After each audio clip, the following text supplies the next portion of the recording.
क्या पृथ्वीराज चौहान को स्वयं अश्वत्थामा ने दी थी शब्दभेदी बाण की शिक्षा? आखिर कब और कैसे हुई थी पृथ्वीराज चौहान और अश्वत्थामा की मुलाकात, जिसमें उन्होंने पृथ्वीराज चौहान को शब्दभेदी बाण की शिक्षा दी? आप देख रहे हैं द ट्रेवल हिस्ट्री। इस वीडियो में आगे बढ़ने से पहले हमारे वीडियो को एक लाइक जरूर करें और चैनल को सब्सक्राइब करके बेल आइकन ऑल पर जरूर दबाएं और कमेंट बॉक्स में पृथ्वीराज चौहान अवश्य लिखिए। भारत के अंतिम हिंदू सम्राट पृथ्वीराज चौहान तृतीय, जिनका अजमेर के तारागढ़ पहाड़ी पर आज भी स्मारक बना हुआ है, जो एक रहस्य आज भी इतिहासकार उठाते हैं और आज भी यह रहस्य बना हुआ है कि आखिर स्वयं अश्वत्थामा ने दी थी पृथ्वीराज चौहान को शब्दभेदी बाण की शिक्षा। अश्वत्थामा को तो हम सब जानते हैं क्योंकि वो रुद्र के अवतार थे और वह आज भी इस पृथ्वी पर जिंदा है क्योंकि वह 8 चिरंजीवियों में से एक है। और हम यह भी जानते हैं कि अश्वत्थामा को भगवान श्री कृष्ण ने श्राप दिया था, इसलिए वह आज भी पृथ्वी पर भटक रहे हैं। कई लोग तो कहते हैं उन्होंने स्वयं अश्वत्थामा को देखा है। और मान्यता यह भी है कि मध्य प्रदेश राज्य के वुहानपुर शहर से 20 किलोमीटर दूर अस्सीरगढ़ के किले में भगवान शिव का एक प्राचीन मंदिर है,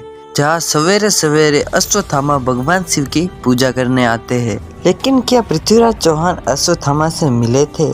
हम आपके सामने एक सबूत रख रहे हैं, वह 100% सत्य है। 1186 और 1191 में मोहम्मद घोरी ने कई बार पृथ्वीराज चौहान के साथ युद्ध किया और पृथ्वीराज चौहान की जीत हुई थी। ऐसा इसलिए क्योंकि पृथ्वीराज चौहान बहुत ही कुशल योद्धा थे। उन्हें बचपन से ही धनुर्विद्या का बड़ा ही शौक था और उनके सभी गुरु बेहद ही खुश रहते थे क्योंकि वह धनुर्विद्या में सबसे आगे थे।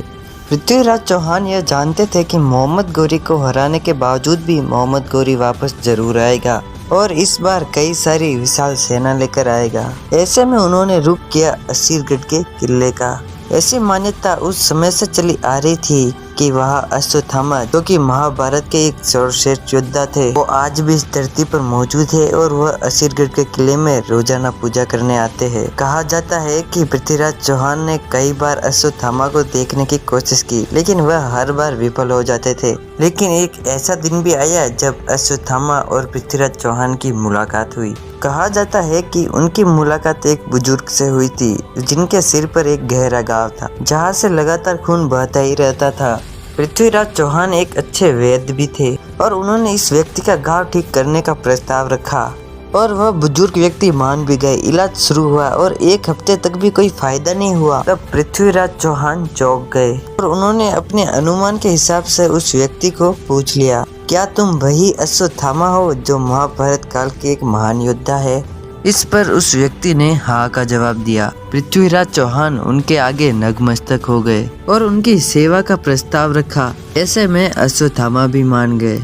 इन्हीं के साथ उन्होंने इनसे दिव्यास्त्रों की मांग भी की, लेकिन अश्वत्थामा ने कहा दिव्यास्त्र चलाने के लिए और दिव्यास्त्र के ज्ञान पाने के लिए एक मनुष्य के शरीर को सूर्य के समान होना पड़ता है और उस दिव्यास्त्र को चलाने के लिए एक ऐसे धनुष की आवश्यकता पड़ती है जो उसके भार और शक्ति को सह सके, और आजकल के मनुष्य ऐसे नहीं है। और ऐसे में पृथ्वीराज चौहान निराश हुए, लेकिन अश्वत्थामा ने उन्हें शब्दभेदी बाण का वरदान दिया। साथ ही उन्हें 3 अपार भेदी तीर भी दिए जो अचूक थे। और ऐसे में ही पृथ्वीराज चौहान ने स्वयं अश्वत्थामा से शब्दभेदी बाण की शिक्षा हासिल की। जब 1192 में मोहम्मद घोरी ने तराइन के दूसरे युद्ध में पृथ्वीराज चौहान को हरा दिया, तब मोहम्मद घोरी ने उन्हें पकड़कर यातनाएं दी, साथ ही उन्हें अंधा भी कर दिया। तब पृथ्वीराज चौहान के बचपन के मित्र राजकवि चंद्र प्रदाई घोरी के पास पहुंचे और उन्हें कहा कि पृथ्वीराज चौहान को शब्दभेदी बाण चलाना आता है। वह अंधे होने के बावजूद भी निशाना एकदम सटीक लगा सकते हैं। इस अजूबे को देखने के लिए मोहम्मद घोरी राजी हो गया और मोहम्मद घोरी इस कला को देखने के लिए बहुत ही उत्साहित था और एक ऊंचे स्थान पर बैठकर मोहम्मद घोरी ने पृथ्वीराज को लक्ष्य भेजने का आदेश दिया। और जैसे ही मोहम्मद घोरी के सैनिक ने घंटा बजाया, कवि चंद्र प्रदाई ने एक दोहा पढ़ा। वो दोहा था, 4 बांझ 24 गज, अंगुल अष्ट प्रमाण, ता ऊपर सुल्तान है, मत चूके चौहान। इसी के साथ एक शब्दभेदी बाण और मोहम्मद घोरी का अंत। अगर सबूत की बात की जाए तो साफ जाहिर है कि पृथ्वीराज चौहान को अश्वत्थामा ने ही शब्दभेदी बाण की शिक्षा दी थी। क्योंकि आज तक ऐसा कोई भी सम्राट नहीं हुआ जो शब्द वेदी की शिक्षा समझ पाए और जान पाए। इस शिक्षा की जानकारी महाराजा पांडु में थी और कर्ण और अर्जुन को और कौरवों में गुरु द्रोणाचार्य और भीष्म पितामह के पास ही यह शिक्षा मौजूद थी और गुरु द्रोणाचार्य से यह शिक्षा उनके पुत्र अश्वत्थामा के पास पहुंची।